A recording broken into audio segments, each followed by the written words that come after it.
छात्र छात्राओं कैसे हैं।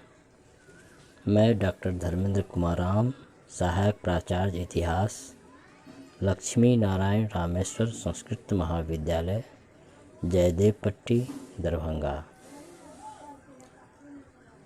प्रिय छात्र छात्राओं, आज मैं पुनः ऑनलाइन टीचिंग हेतु शास्त्री प्रथम खंड के छात्र छात्राओं के लिए प्राचीन भारतीय इतिहास के अंतर्गत मौर्य कालीन प्रशासन के संदर्भ में बातें करेंगे, चर्चा करेंगे।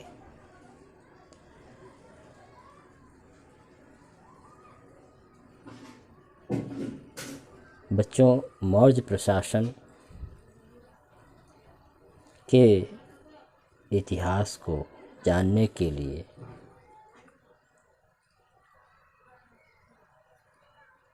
मुख्य रूप से दो प्रमुख ऐतिहासिक पुस्तक, कौटिल्य के अर्थशास्त्र तथा मेगास्थनीज, जो मौर्यकालीन राज दरबार में यूनानी राजदूत थे, उनकी पुस्तक इंडिका से वृहद व व्यापक जानकारी प्राप्त होती है। मौर्य प्रशासन के अंतर्गत ही भारत में पहली बार राजनीतिक एकता देखने को मिलती है। इस समय सत्ता का केंद्रीकरण राजा में होते हुए भी राजा निरंकुश नहीं होता था, बल्कि वह प्रजा के हित कल्याण पर सदैव ध्यान देता था और उसके हित के लिए कार्य करता था। राजा प्रजा को अपनी संतान की भांति देखता, मानता और उस पर नजर रखा करता था। कौटिल्य, जिसे विष्णुगुप्त भी कहा जाता है, ने मौर्यकालीन राज्य के सप्तांग सिद्धांत के 7 प्रमुख अंग बतलाए हैं: राजा, अमात्य, जनपद, दुर्ग, कोश, सेना और मित्र। मौर्यकालीन साम्राज्य में मुख्यमंत्री और पुरोहित की नियुक्ति उनके चरित्र की भांति आज के भांति उनकी जांच परख के बाद की जाती थी, जिसे उपदा परीक्षण कहा जाता था। मौर्यकालीन केंद्रीय प्रशासन में शीर्षस्थ अधिकारी को तीर्थ कहा जाता था और इन शीर्षस्थ अधिकारियों अथवा तीर्थ की संख्या 18 थी। इन तीर्थों को अधिकतर स्थानों पर महामात्य की संज्ञा भी दी गई है। सबसे महत्वपूर्ण तीर्थ या महामात्य मंत्री और पुरोहित होते थे, जिनका मौर्यकालीन साम्राज्य के अन्य अधिकारियों पर स्पष्ट नियंत्रण हुआ करता था। बच्चों, चंद्रगुप्त मौर्य ने मौर्यकालीन शासन की सुविधा हेतु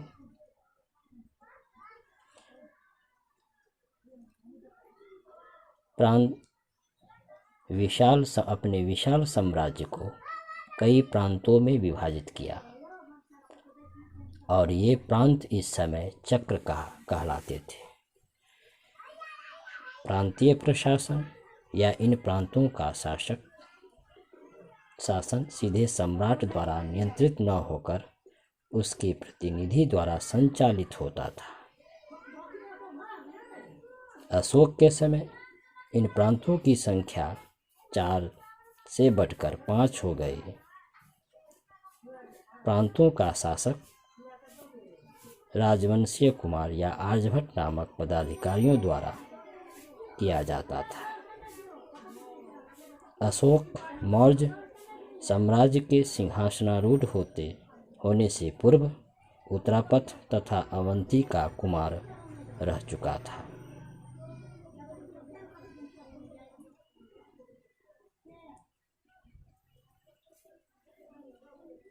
मौर्यकालीन प्रशासन की सबसे छोटी इकाई ग्राम होती।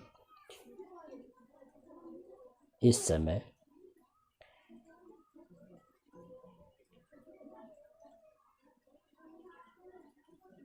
जिले का प्रशासनिक अधिकारी स्थानिक या समाहर्ता कहलाते थे। स्थानिक के अंतर्गत गोप होते थे, जिनके अधिकार क्षेत्र में 10 गांव हुआ करते थे, जबकि समाहर्ता के अधीन प्रदिष्टि नामक अधिकारी भी होता था, जो स्थानिक गोप और ग्राम अधिकारियों के कार्यों की जांच करता था।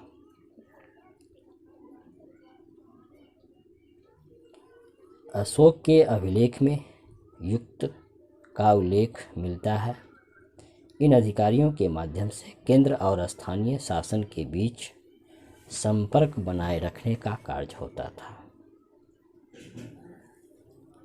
मौर्यकालीन नगरीय प्रशासन के बारे में हमें जानकारी मेगास्थनीज की इंडिका से प्राप्त होती है। विशेष तौर पर मेगास्थनीज के अनुसार नगर का प्रशासन 30 सदस्यों का एक मंडल करता था, जो 6 समितियों में विभक्त था और ये प्रत्येक समिति में 5 सदस्य होते थे।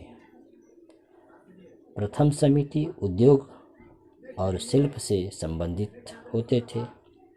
द्वितीय समिति का काम विदेशियों की देखरेख। तृतीय समिति का काम जन्म मरण का लेखा जोखा। चौथी समिति का काम व्यापार वाणिज्य। पांचवी समिति का काम निर्मित वस्तुओं के विक्रय का निरीक्षण तथा छठी समिति बिक्री कर वसूल करने का कार्य करती थी। मौर्य काल में पुलिस व्यवस्था को रक्षिण कहा जाता था। रक्षिण का काम नगर में अनुशासन बनाए रखना तथा आपराधिक प्रवृत्ति पर रोक लगाना था।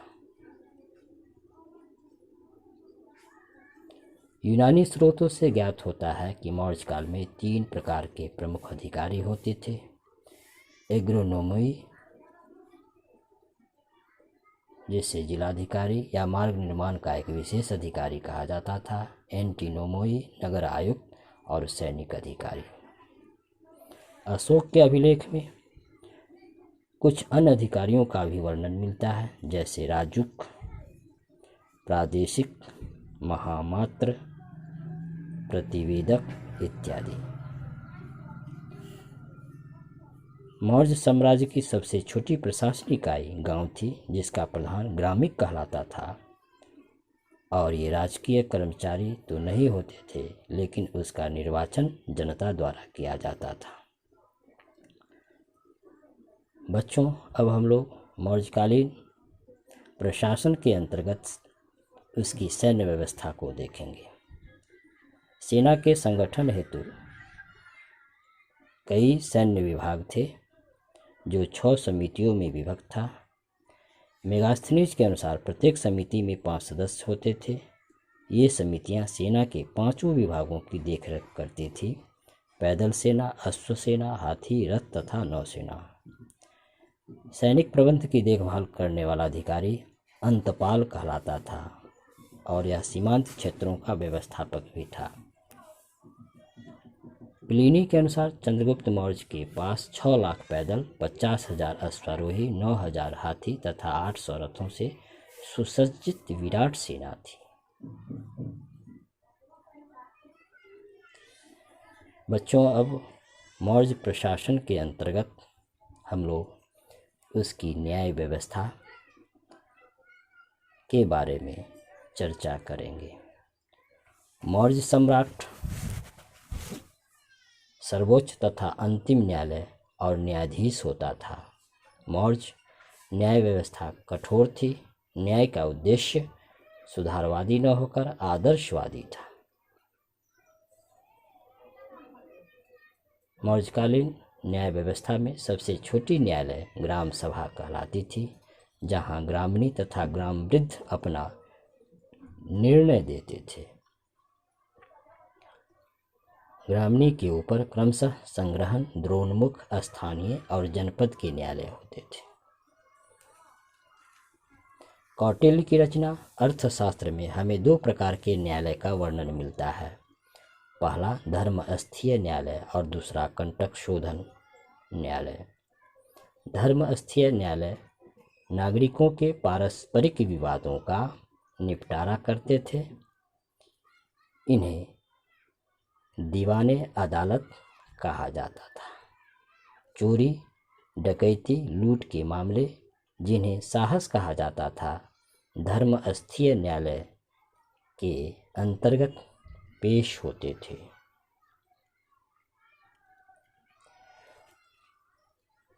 दूसरे प्रकार के जो न्यायालय थे वे कंटक शोधन कहलाते थे और यह राज्य तथा नागरिकों के बीच होने वाले विवाद का निर्णय करने का काम किया करता था और ये फौजदारी अदालतें होती थी।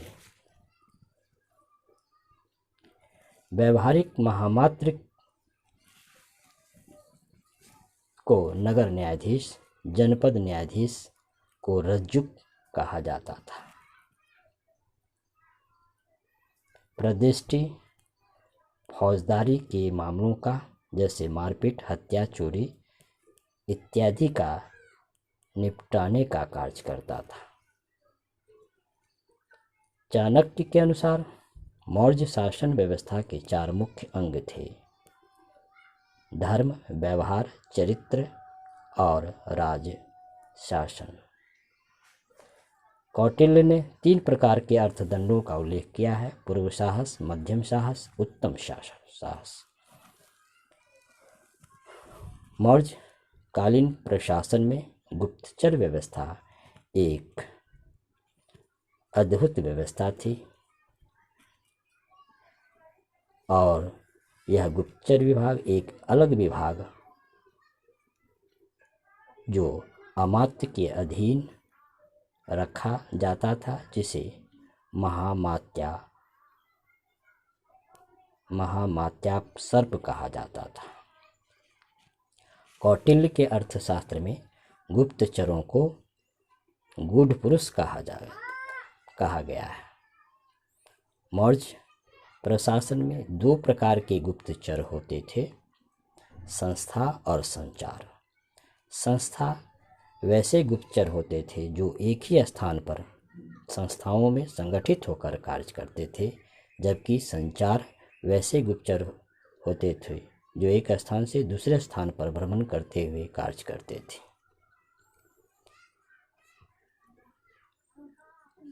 नर गुप्तचरों को इस समय संति, तीक्ष्णा तथा शरद कहा जाता था, जबकि स्त्री गुप्तचरों को वृषली, भिक्षुकी तथा परिव्राजक कहा जाता था।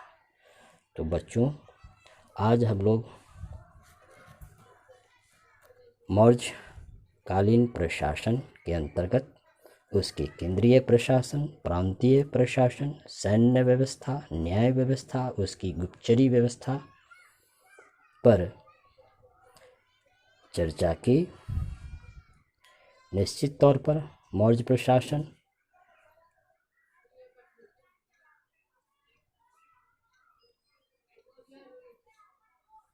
एक अद्भुत व अतुलनीय प्रशासनिक व्यवस्था थी, जिसके केंद्र में राजा होते थे और राजा के केंद्रीकृत होते हुए भी वह निरंकुश नहीं होते थे, बल्कि राज्य के लोगों, आम जन पर के हित में, उसके कल्याण में सदैव काम किया करता था। तो बच्चों, आज हम लोग मौर्य कालीन प्रशासन के बारे में चर्चा की। धन्यवाद।